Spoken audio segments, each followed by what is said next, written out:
Hello, Stoic. Today we'll talk about if you want to be unsteady.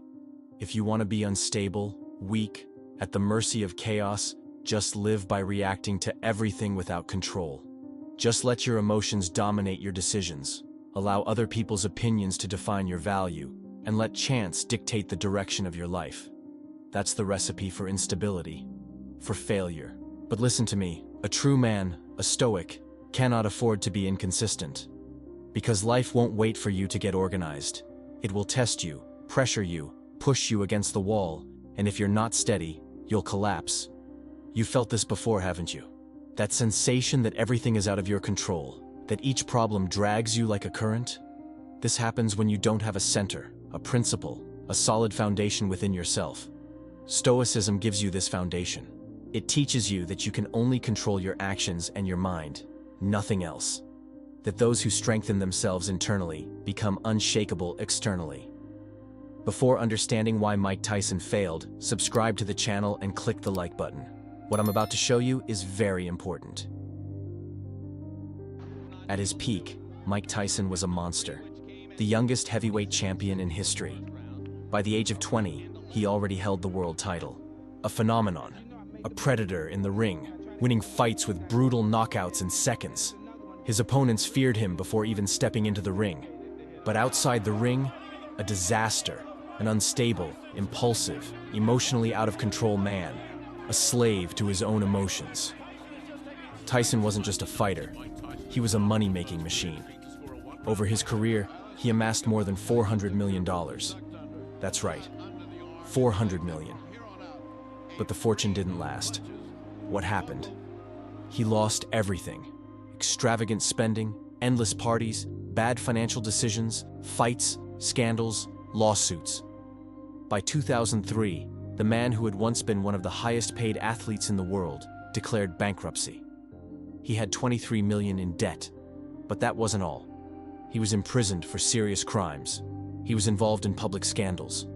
In interviews, he lost his temper and lashed out at journalists. He fought with managers, opponents, even friends. He couldn't control himself, and those who can't control themselves lose everything. The most famous example of his instability? The fight against Evander Holyfield. It was supposed to be Tyson's big comeback. But what did he do? He lost his head. He bit his opponent's ear, literally tore off a piece. The result? He was disqualified, suspended, humiliated. And in the end, he reaped the consequences. His instability destroyed his own greatness. Here's the great lesson. Talent without control is worthless. You can be strong, you can be brilliant, you can have all the opportunities in the world. But if you don't master your emotions, if you don't control your impulses, you'll end up like Tyson, a fallen giant, a man who had everything and lost it all because he couldn't govern himself. Now tell me, do you want to be like that? Do you want to be a man who reaches the top only to throw it all away because he can't control himself? If so, here are some perfect tips for you. How to be unstable, a practical guide. First, react to everything immediately. Heard something you didn't like? Explode. Don't try to understand, don't take a deep breath, don't reflect, just attack, yell, lose control. After all, an unstable man never waits, he just reacts.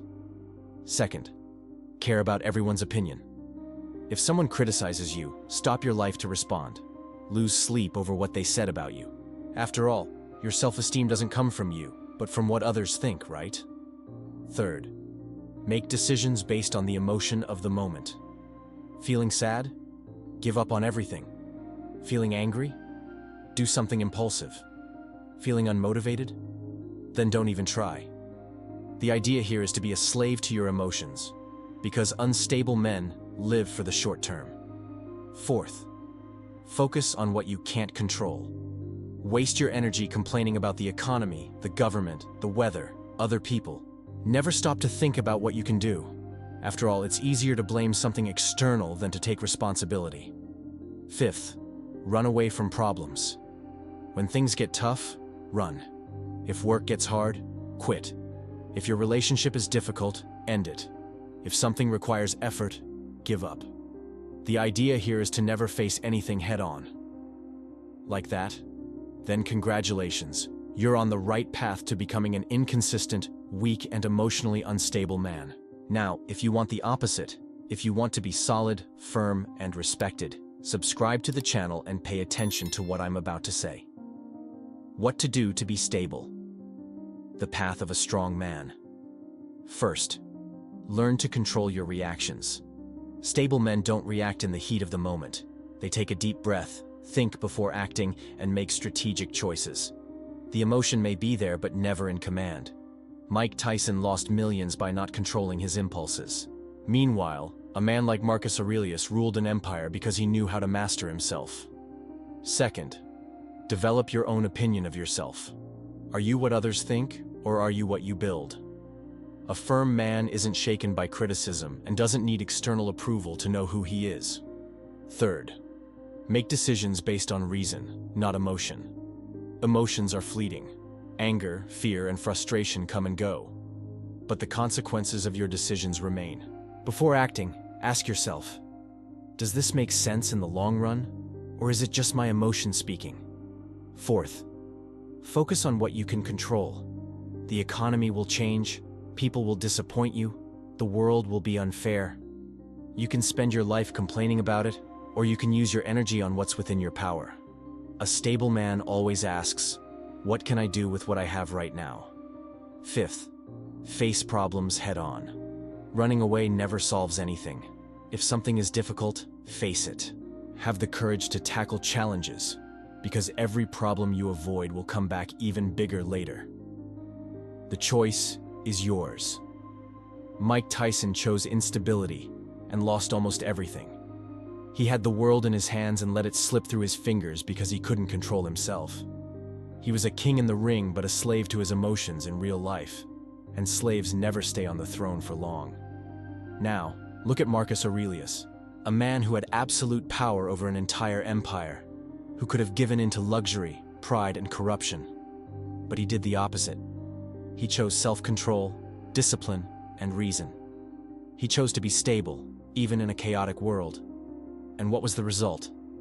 Tyson became an example of wasted talent. Marcus Aurelius became one of history's greatest leaders. So tell me, who do you want to be? Because the truth is brutal but simple. The world is full of weak, emotional, unstable men. Men who react instead of act, who explode instead of think, who live as prisoners of their own emotions. And these men, they fall. Always. But the strong ones, those are rare. They are the ones who stay calm while everyone else loses control. Who know when to act and when to wait. Who don't let anger, fear, or frustration take the wheel of their lives. And a man like that, my friend, that's a man no one can bring down. Because the world may try to challenge you, provoke you, push you toward failure. But if you are solid on the inside, nothing can break you. Listen to this quote from Epictetus and engrave it in your mind. For if a person shifts their caution to their own reasoned choices and the acts of those choices, they will at the same time gain the will to avoid. But if they shift their caution away from their own reasoned choices to things not under their control, seeking to avoid what is controlled by others, they will then be agitated, fearful, and unstable. Epictetus Discourses 2.112. Read that again, and understand the depth of this teaching. What Epictetus is saying here is simple but powerful. If you try to control what is beyond your reach, you will be an anxious, frustrated, and unstable man. But if you learn to focus on what you can truly govern, your actions, your choices, your discipline, then you become strong.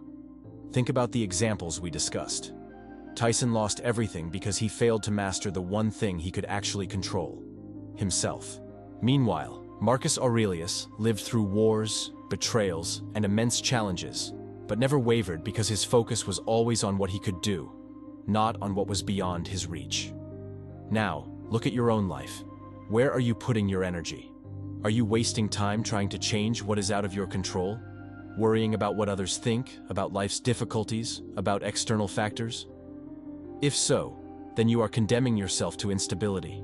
But if you choose to focus on the only thing that truly matters, your character, your mindset, your daily actions, then you are on the right path. Stability is not a gift. It's not luck. It's a choice. And that choice is in your hands. Right now.